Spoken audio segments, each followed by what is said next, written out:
Hey guys, so I just wanted to do a quick review on this Roadmaster Granite Peak mountain bike. Now you see I've de-badged it so people don't know I'm riding an $80 Walmart bike, but it's actually been a really good bike. A lot of people think Walmart bikes suck, and they do if you have expectations, but I bought this bike with basically no expectations of it being a good bike, but it's actually been better than most bikes I've owned.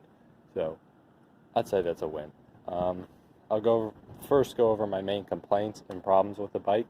The main one a lot of people have is how uncomfortable the seat is, so I have a different seat on here. I traded this for some like cookies or something a couple years ago, and it's kind of been sitting out in the sun. Like, I stored this bike outside, I really don't care about it, but it's cracked, but it's fairly comfortable. It's been pretty good. I put the other seat on a track, ironically. So my other complaint was at one point I had one of these brakes here fail. The rubber stripped off the metal frame of the brake, which isn't good, but luckily somebody gave me these brakes for free and helped me install them, so that's a good thing. Another big problem on these, not really a problem, but an issue just to be aware of, is this little headset right here, or the stem bolt likes to get unloose and the handlebars can turn freely. I'd invest in some blue Loctite and tighten those down really good, and also have an Allen wrench. So that's, it's easy to fix. It takes 20 seconds to fix it. Just tighten it down and align the handlebars. Shifting, it's a friction shifter in the front, so you just turn it till it shifts. That's gotten kind of stuck when I just leave it all winter. You see this is all just caked with dirt, so that's part of my problem. But a friction shifter is good on this because you're never going to get a cheap system and proper tune for a indexed shifter, especially in the front. So the friction shifter does it very well. It's indexed in the back, 6-speed, which is good. People like to buy bikes, oh, I need my 24-speed. Well, if you're not racing, it doesn't make a difference. All it is more complication. So, it works fine. I have no complaints with it. It works better than the track I put this bike seat on. To be honest, it's a 20-year-old bike, so you don't expect that to work. Another issue is the front suspension. It just stops working. I think all of them do. This one just got filled with rainwater and dirt and seized up, and it's probably all rusted and crappy in there. So, whatever. These are completely pointless anyways. Any department store bike front suspension, and front suspensions in general if you're on the road. Tire, it's kind of gotten worn out quickly. I've only had this for a year, but that's normal. When the brakes are strong, you're likely to drag a tire, but just keep that in mind. A tire's cheap. You can find tires. People throw them out all the time. Front tire's fine. Actually, a kickstand. A lot of people think kickstands are kind of silly, but this one's been really useful.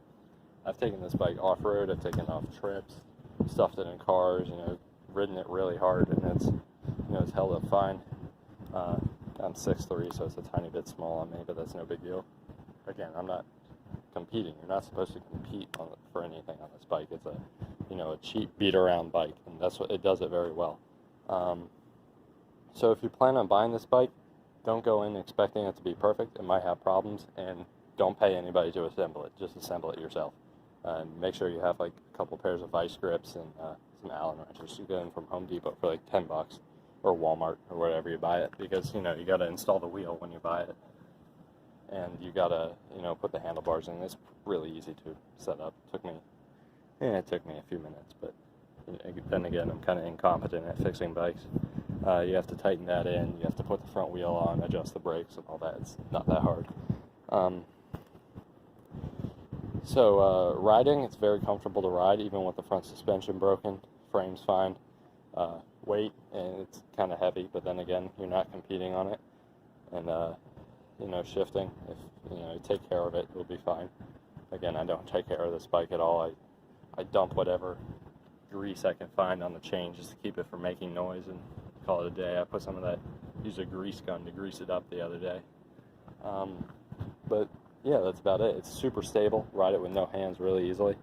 For $80, you can't lose. I think I paid $90 with a 3-year warranty. So if I really wanted to fix this front stem, whatever, I just take it to Walmart. They have to fix it, right? And everything else is pretty nice. So if you're thinking of buying these, just know what could go wrong and know how to fix it, and it'll serve you well. It'll serve you just like any other bike, because any other bike can have problems regardless of how much you pay for it. And I'd buy this over any other Walmart bike, because first of all, it's cheaper than all of them, and second of all, it's it's uncomplicated. You buy the rear suspension, it just adds 10 pounds of weight and no real performance or comfort, actually, because the rebound isn't right on those. And make sure this is on the rear. I noticed Walmart, the employees will obviously put this on the front, because the great people Walmart hires, and then the fork's on backwards, and that's a safety issue. So make sure you have this on the right side. It's starting to rust a little, but that's fine. This is great, especially if you live in like a city and stuff gets stolen a lot. It's a great way, if somebody steals it, whatever, you just buy another one that's disposable. And so that's my review. I would say it's a definite buy, and it's better than any bike I've owned value-wise. And that's it. Thank you.